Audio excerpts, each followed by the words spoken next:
নমস্কার, কেমন আছেন সবাই? রোজ নামচা চ্যানেলের আরও একটি নতুন ভ্লগে সকল বন্ধুদের স্বাগত জানাই। আশা করি আপনারা সকলে ভালো আছেন এবং সুস্থ আছেন। গত 2-3 দিন ধরে না ঠান্ডা ছিল না, মানে বেশ গরম গরম ভাব লাগছিল, কিন্তু আজকে আবার বেশ ঠান্ডা লাগছে। কালকে রাত থেকে খুব হাওয়া দিচ্ছিল, আর আজকে সকালে কিন্তু ঠান্ডাটা খুবই লাগছে। ওই কারণে আমি আবারও আজকে সোয়েটার পরে নিয়েছি। তবে আজকেও কিন্তু বেশ রোদ উঠেছে, একদম ঝকঝকে আকাশ, একদম খুব সুন্দর লাগছে। মা আজকে সকালের জলখাবারে বানিয়েছে এই ছোট আলুর দম আর রুটি। এই হচ্ছে আজকের জলখাবার, আলুর দম আর রুটি।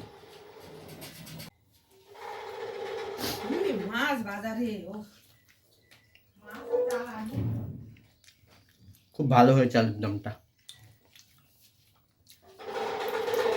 এটা কিন্তু নিরামিষ আলুর দম, পেঁয়াজ রসুন ছাড়া।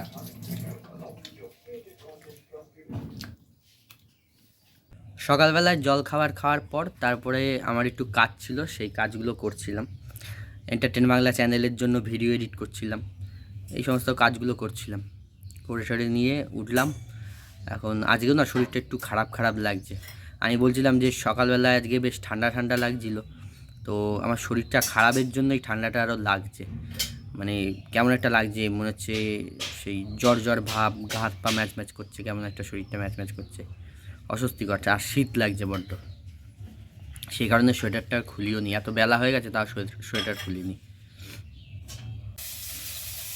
আর মা আজকে রান্না করছে, আজকে হচ্ছে নিরামিষ, কারণ হচ্ছে আগামীকাল হচ্ছে একাদশী, সেই কারণে আজকে নিরামিষ রান্না হচ্ছে। এখন এইটা পাতা বাটা করছে। এটা হচ্ছে লাউ পাতা না কুমড়ো পাতা, কী পাতা জানো? লাউ পাতা। এটা এই লাউ পাতাটা একটুখানি সেদ্ধ করে নিয়েছে, সেদ্ধ করে জলটা ফেলে দিয়েছে, দিয়ে এখন কড়াইতে পাতাটা দিয়ে কাঁচা লঙ্কা, কালো জিরে এইসব দিয়ে একটু ভেজে নিচ্ছে, নিয়ে তারপরে বাটবে। আর হয়েছে এই যে বেগুন ভাজা, ঝিঙে আলু পোস্ত আর মুগের ডাল। কি ভীষণ ঝাঁঝ বেরোচ্ছে, ওই যে লঙ্কাটা দিয়েছে ওই কড়াইয়ে, লঙ্কার পাতা দিয়ে ভাজছে, ওই জন্য ভীষণ ঝাঁঝ বেরোচ্ছে। একটা কথা আছে না, লোকেরা বলে যে বাবা মারা সবসময় সন্তানদের মনের খবর বোঝে। কারণ হচ্ছে কি, আমার গতকাল আর কি খুব আলু পোস্ত খেতে ইচ্ছা করছিল, ভীষণ কাশি হচ্ছে লঙ্কাটার জন্য। আলু পোস্ত খেতে ইচ্ছা করছিল, আলু পোস্ত আর হচ্ছে হয় বিউলির ডাল নালে মুগের ডাল। আমার বিউলির ডালটা খেতে খুব ভালো লাগে, বিউলির ডাল আর আলু পোস্ত হলে ভীষণ ভালো লাগে।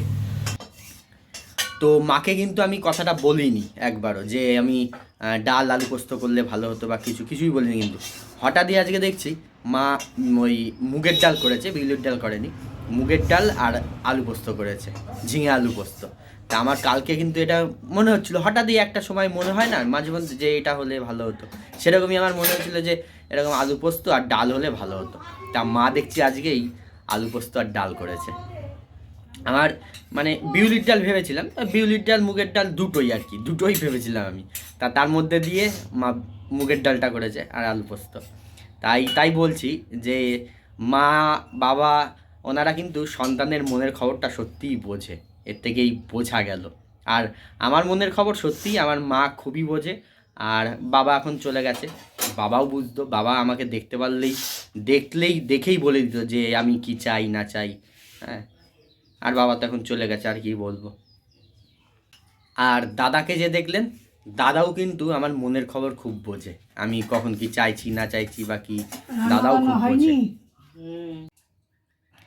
এই যে সেই লাউ শাকটা, লাউ পাতা আর কি, লাউ পাতাটা যে ভাজলো লঙ্কা জিরে কালো জিরে দিয়ে, সেটা এবারে এই যে মিক্সিং জারে নিয়ে নিয়েছে, এবারে মিক্সিং জারে এটা বেটে নেবে।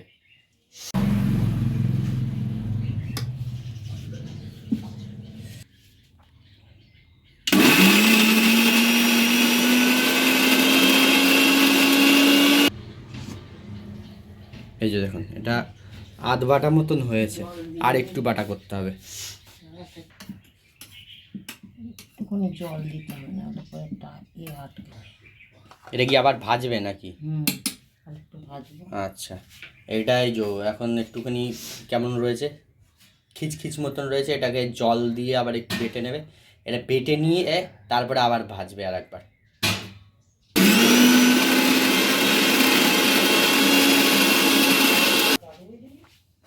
এই এটা দেখুন একদম সুন্দর করে বাটা হয়ে গেছে, মিহি করে বাটা হয়ে গেছে একদম। এবার এই বাটাটাকেই কড়াইতে একটু সর্ষের তেল দিয়ে ভাজতে হবে। এই কড়াইতে তেল দিয়ে দিয়েছে, সর্ষের তেল। তেল গরম হলে এর মধ্যে একটু হলুদ গুঁড়ো দিয়ে দিল। এইবারে ওই পাতা বাটাটা দিয়ে দিল তেলের মধ্যে।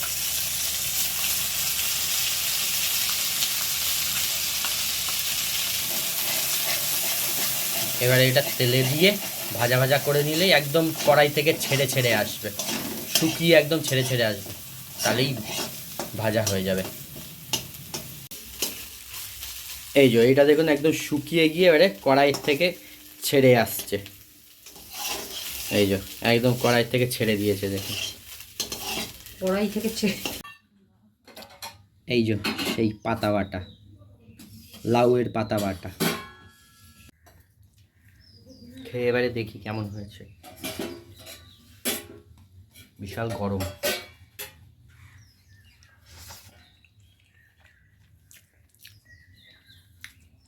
দারুণ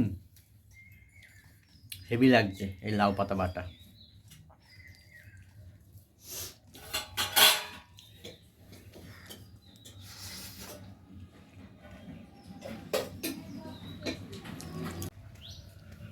খেয়ে দিয়ে উঠে এখন একটু বেরিয়েছি, এখন যাচ্ছি ত্রিবেণীর দিকে, কারণ একটু দরকার আছে, ওষুধ নেবো, সেই কারণে যাচ্ছি ত্রিবেণীতে।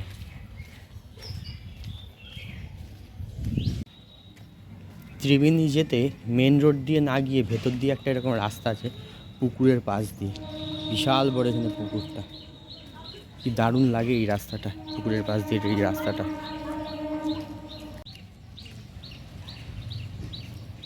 ওই দিক দিয়ে রাস্তাটা এসে একদম এই সামনের দিকে বেরিয়ে, এই যে পাশে হচ্ছে মেন রোড এই দিকটায়, আর এখান থেকে রাস্তাটা বেরিয়ে যাচ্ছে একদম গিয়ে মনসাতলায় উঠছে রাস্তা। এখান থেকে রাস্তাটা একটু শর্টে হয়,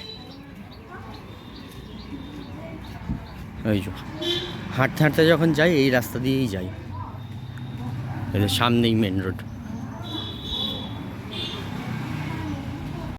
ওষুধ নেওয়া হয়ে গেছে, এখন সরস্বতী ব্রিজের উপরে এসে দাঁড়িয়ে রয়েছে একটু, এখানে একটু দাঁড়িয়ে বেশ ভালো লাগছে। বিকেল বিকেল টাইম তো, 5টা বাজে এখন, ওই জন্য একটু ব্রিজের উপরে দাঁড়িয়ে আছি এখন এসে। এই এইটা হচ্ছে সরস্বতী ব্রিজ, আর এই দিকটা হচ্ছে ত্রিবেণী বাস স্ট্যান্ড, 2-1 পা এগিয়েই ত্রিবেণী বাস স্ট্যান্ড। আর এটা ব্রিজের উপরে কত বাজার টাজার বসেছে। আর এই সরস্বতী নদী, নিচ দিয়ে নদী বয়ে যাচ্ছে, এই নদী গিয়ে এইদিকে গঙ্গার মিশেছে সরস্বতী নদী।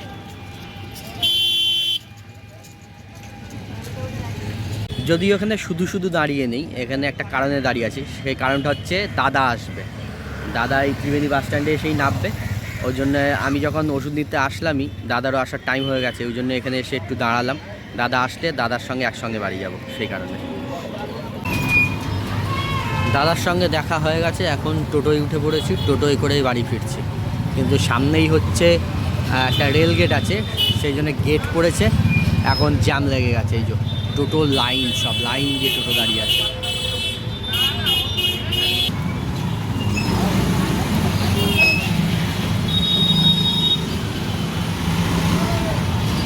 চলে এসেছি বাড়িতে দাদাকে সঙ্গে নিয়ে।